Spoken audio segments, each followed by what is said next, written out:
Hello class 10th, कैसे हो बेटा आप लोग। एक टेस्ट लिया था आप लोगों का आज की क्लास में, उसको डिस्कस करेंगे। ठीक है, पहला क्वेश्चन था आपका डिफाइन 1 वोल्ट। देखिए ध्यान से, आपको पता है कि किसी भी सर्किट में करंट तभी फ्लो करेगा जब इस पॉइंट पर और इस पॉइंट के बीच में क्या हो, पोटेंशियल डिफरेंस हो।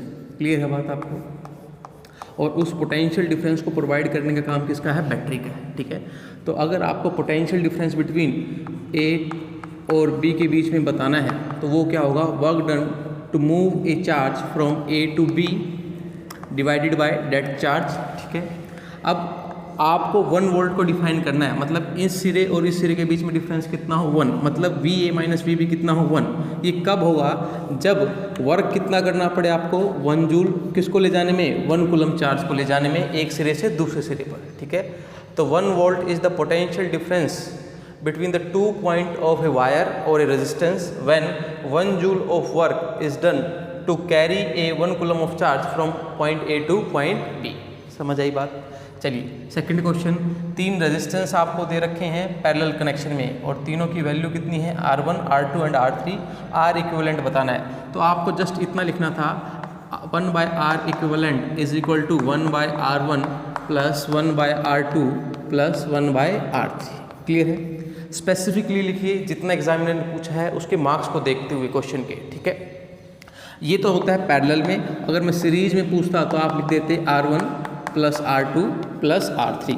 कहने की बात है, सीरीज कनेक्शन में डायरेक्ट जुड़ते हैं और पैरेलल कनेक्शन में रेसिप्रोकल होकर जुड़ते हैं बेटा। क्लियर है बात। नेक्स्ट क्वेश्चन है बेटा, symbol of battery and rheostat. Battery का सिंबल आपको पता है, देखिए ये एक सेल होता है। क्लियर है, अगर आप सेल को रिपीट कर देंगे तो क्या बन जाएगी, बैटरी, ये पॉजिटिव टर्मिनल और ये नेगेटिव टर्मिनल। रियोस्टेट क्या होता है, वेरिएबल रेजिस्टेंस। अगर मैं रेजिस्टेंस दिखाऊं आपको तो ये रेजिस्टेंस का सिंबल है, और वेरिएबल रेजिस्टेंस के लिए या तो आप ऐसे दिखा सकते हैं या फिर आप इसको ऐसे भी दिखा सकते हैं, इस तरीके से। क्लियर है बात आपको। चलिए बेटा, नेक्स्ट क्वेश्चन में क्या कह रहा है कि बताइए कैसे रेजिस्टेंस डिपेंड करता है length of the wire and the area of the wire. देखिए ये कोई वायर है जिसकी ये L लेंथ है और A क्या है उसका क्रॉस सेक्शनल एरिया, ये वाला एरिया। क्लियर है बात आपको। तो आपको मैंने बता रखा है कि resistance is directly proportional to the length. अगर आप सेम मटेरियल की ज़्यादा लंबी तार लेते हो, ठीक है, तो उसका रेजिस्टेंस क्या होगा, ज़्यादा होगा as compare to previous one. और इसी तरीके से मैंने आपको बताया हुआ है कि resistance is inversely proportional to the area, मतलब अगर आप तार को थिक कर दोगे, मोटा कर दोगे तो रेजिस्टेंस घट जाता है। ठीक है, तो आपको ये बताना था कि डायरेक्टली प्रोपोर्शनल है लेंथ के और इन्वर्सली प्रोपोर्शनल है एरिया के। कंबाइन करते हैं तो आपके पास क्या आता है, resistance is directly proportional to L by A, और जब ये प्रोपोर्शनलिटी हटती है तो आपका कांस्टेंट आता है और उस कांस्टेंट को क्या बोलते हैं, रेजिस्टिविटी। आपको जस्ट ये फॉर्मूला लिखना है और ये बता देना है कि डायरेक्टली प्रोपोर्शनल है लेंथ के और इन्वर्सली प्रोपोर्शनल है एरिया के। नेक्स्ट क्वेश्चन है बेटा कि बल्ब का फिलामेंट टंगस्टन मटेरियल का क्यों बना होता है। तो मैं बता देता हूँ कि टंगस्टन मटेरियल का हाई मेल्टिंग पॉइंट होता है। देखिए जरा, जब आप बल्ब को ऑन करते हैं तो अल्टीमेटली मान लीजिए बल्ब है, इधर से आपने क्या दिया, इलेक्ट्रिकल एनर्जी दी। ठीक है, और यहाँ से आपको 2 चीज़ें मिलती हैं, एक तो मिलती है लाइट एनर्जी और एक मिलती है हीट एनर्जी। क्लियर है बात आपको। जो बेटा हम बल्ब अपने घर में जलाते हैं, जो आपने देखा होगा पुराने समय में होते थे पीले बल्ब। क्लियर है बात। ठीक है, तो उसमें क्या होता था, टंगस्टन की वायर होती थी, ऐसे ही पतली सी वायर होती थी, ध्यान से देखना। उसके 2 कारण हैं। जो एनर्जी आएगी ना वो 99% तो किस में कन्वर्ट होगी, हीट एनर्जी में, और सिर्फ 1% कन्वर्ट होती है बेटा लाइट एनर्जी में। समझ आई बात। तो 99% हीट एनर्जी में कन्वर्ट होगी तो आप सोच सकते हो कि टेम्परेचर बहुत ज़्यादा बढ़ जाएगा, और टेम्परेचर इतना ज़्यादा बढ़ जाएगा तो अगर वो वायर मेल्ट होगी तो आपका बल्ब फ्यूज कर जाएगा।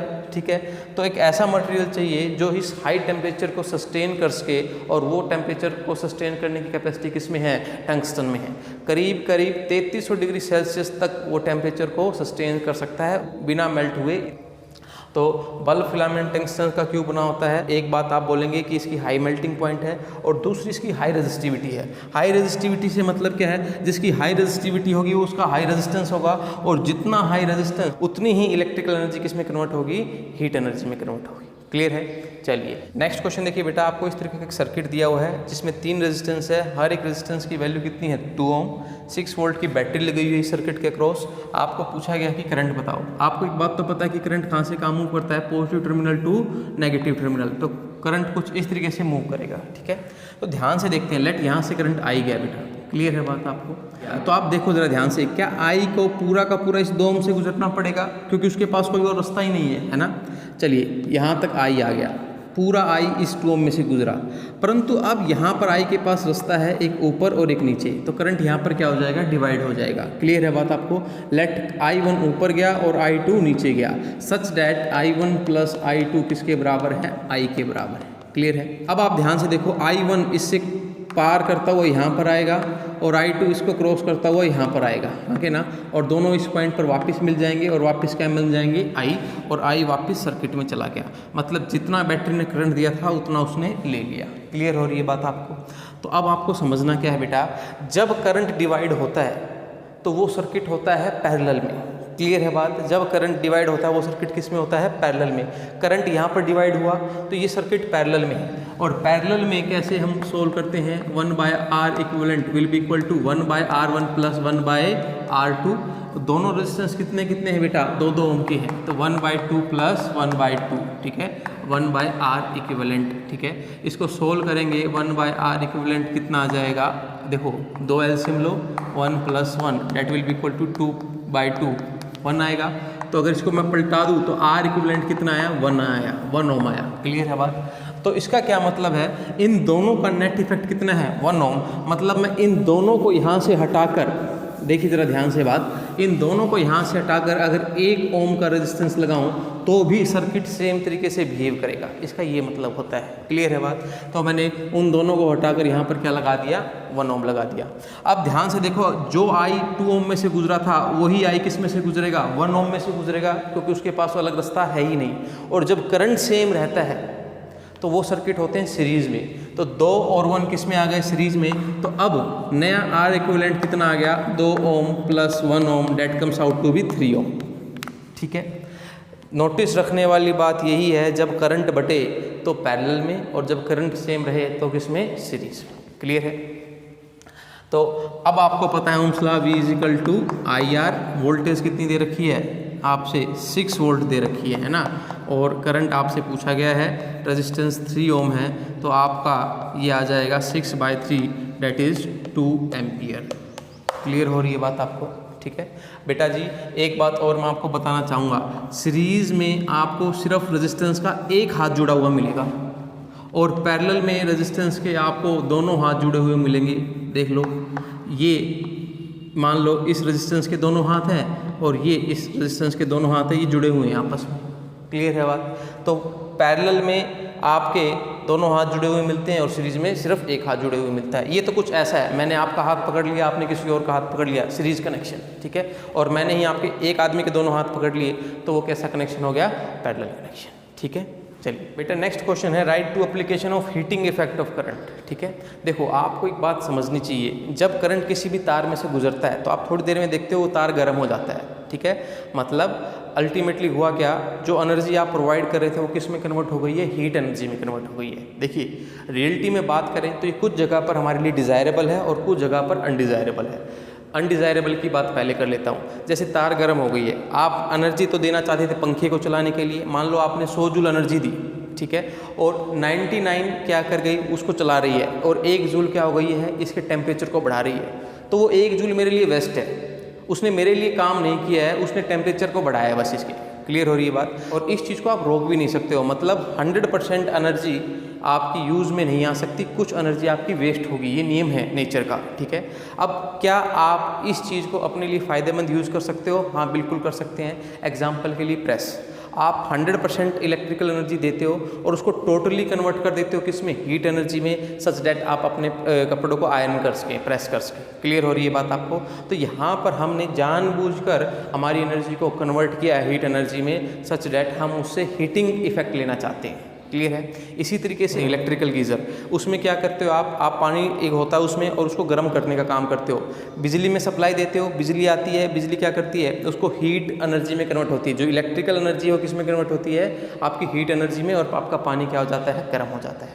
बल्ब का एग्जाम्पल है, आप होगे तो बल्ब लाइट देता है, अभी मैंने बताया सिर्फ 1% लाइट में कन्वर्ट होती है, 99% किस में कन्वर्ट होती है, हीट एनर्जी पे। तो कोई भी 2 एप्लीकेशन आप लिख सकते हो, परंतु उसको थोड़ा सा एलिब्रेट करके लिखना पड़ेगा।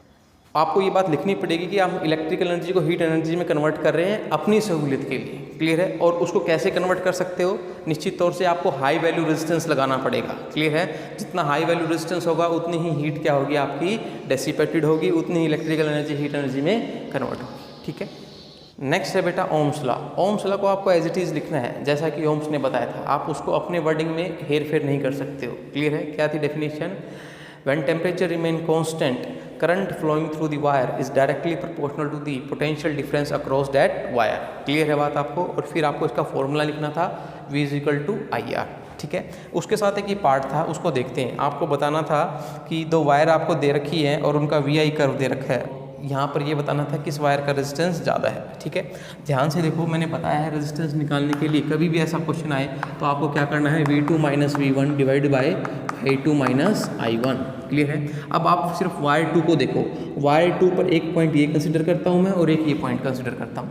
इसके सामने पोटेंशियल कितना है? 7 वोल्ट है। That will B, let this will be my point 2 and this will be my point 1। तो ये मेरा क्या हो गया V2 और ये मेरा क्या हो जाएगा V1। क्लियर है बात? इसके नीचे आ जाओ, करंट कितना है 6 और इसका कितना है 2। 6 माइनस 2 दैट विल बी 4/2। तो रेजिस्टेंस कितना आ गया बेटा जी? 2 ओम आ गया। ठीक है, अब इसी तरीके से वायर ए का देख लो आप। वायर ए का भी ये पॉइंट 1 मान लो, ये पॉइंट 2 मान लो। 2 पॉइंट के सामने वोल्टेज 4 है। ठीक है, 1 पॉइंट के सामने 2 है और करंट की बात करूँ तो 6 माइनस 2 हो जाएगा। क्लियर है? तो 2/4। ठीक है, 2/4 आया ना यार, that comes out to be half ohm. ये 4 आएगा यहाँ पर। ठीक है, और यहाँ पर 1 आएगा। क्लियर है?